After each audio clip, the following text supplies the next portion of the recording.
Going into the new image generation model, it's crushing it. I mean, like this came out and this really changed the game. You've probably seen something from OpenAI's new image generation. I've been playing around with that, and Deuce, I can't stop. Like, I mean, it creates like infographics now, and you know how AI in the past, Man, the word spelling, it was all incorrect and everything. right. That's not the case here. If you believe it or not, what you're seeing right now is was generated by this new 4.0 image model, basically that OpenAI has. So, and as you can see here, if you read everything that's on this whiteboard, which is like I said, this was generated, and you can even see somebody in the background, basically, which looks like it takes like they were taking a picture of this was generated. Now you are able to kind of like keep it an individual, change the pose, keep what's in the background.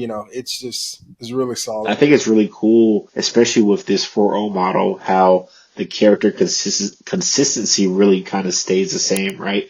Especially if you're trying to do a few things and you prompt it, but it keeps the character, the likeness, the details of those characters that you might ask it to draw, keeps them the same, right?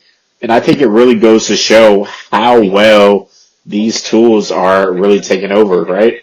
It is available for the paid users. And as you can see here, I mean, like from top to bottom, all the text, the context of everything is just, there's no misspellings. It looks appropriate, like for the signage and everything like that. Like, I would highly suggest you use this model for entrepreneurs, for your marketing. Like now it makes pamphlets. You can make infographics, I mean, your YouTube thumbnails, we'll probably start seeing a lot of this used with YouTube thumbnails because of the fact that, Thing about making these image generators so well, it's almost hard to decipher between what's real and what's AI, right? Because, yeah, I actually, mean, that's one. some stuff to the naked eye, okay, you can tell that's not real, but they're getting really, really good. It's really hard to tell. And I wonder if there's going to be any more governance to kind of control, hey, this image was generated by AI, right? Look, it could be like, man, this guy was caught on camera doing XYZ, but it's like, bruh, I got an alibi. That wasn't me. That's AI, right? Like I said, playing a little bit of devil's advocate, there could be other negative use cases, like the good, the bad, and the ugly of where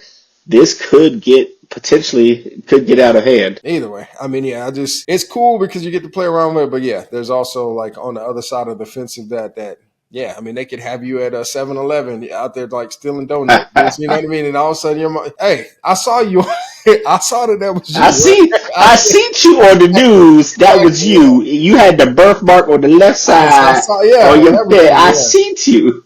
that's definitely what you want. But That's not a good look. like I said, this also could be used in a lot of other use cases. Which, if you wanted to, try to see for fashion designers, right? You could use image generation to see how clothes would fit on or look on certain people, right? If I create an original image in AI, right, do I own those rights to it, or where did the rights fall? There was some legislation that was put out about AI images and who owns them. And if you're on a paid plan, then you own it. And some of the music Which is really generators are doing cool, that. right? Yeah, yeah. And they do on their site, of course, go over some of the limitations with the model, which still persists, even with this model. But from what I've been using it in my use cases, it's just been real. It's been really solid and definitely the best. And I've used them all, like literally all of them. So Well, I just wanted to drop a little bit of Deuce's 2 cents on OpenAI's pricing model. Long story short, we'll just keep it real short and sweet, right? Long story short, OpenAI is planning to, this year, they are looking to, I think, triple their revenue to 12.7 billion, I right? need that. Which I need, is I need insane. that.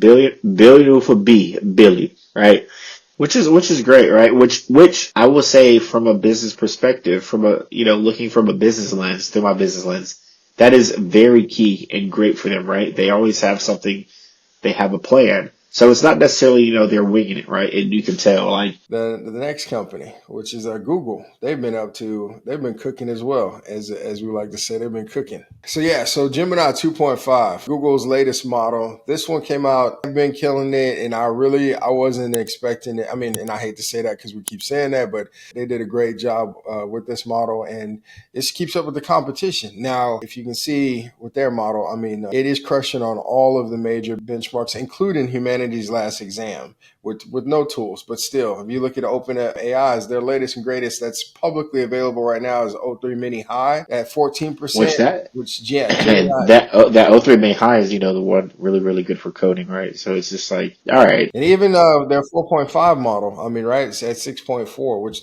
4.5 I don't believe is a thinking model like the O3 model, and 2.5 Pro is thinking. And of course, you have and then in comparison to the other one, Grok 3, Beta, DeepSeek R1, like it's just crushing it across the board. I mean, across mostly all of the benchmarks that are out there. And then, of course, it's also at the top of the chatbot arena, so it's leading that as well. And we haven't reviewed that in a while, but just for you guys that haven't seen that in the chatbot arena, you can kind of go there and you can use. It's kind of like a blind test. You go in there, you give it a prompt, and it's two different models that are kind of compete, and you vote on which one gives you the best response. And you won't know which model it is until after you give it the response. But yeah, definitely check that out.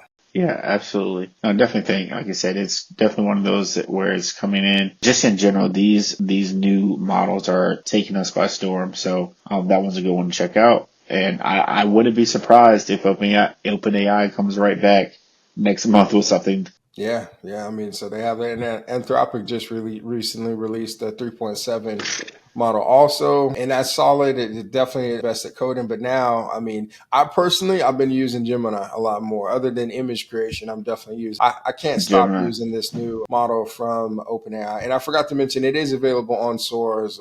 It's both on OpenAI. So if you go to ChatGPT and you kind of use it through there, you can use it through Chat Experience, and you can also use it at Sora.com as well. But I would definitely check that out as well. But yeah, you're right. I mean, it's nonstop with all the things that it comes out. But this one is a fun one when it comes to the ChatGPT 4.0 image generation. That one's fun. I definitely suggest to go play with that.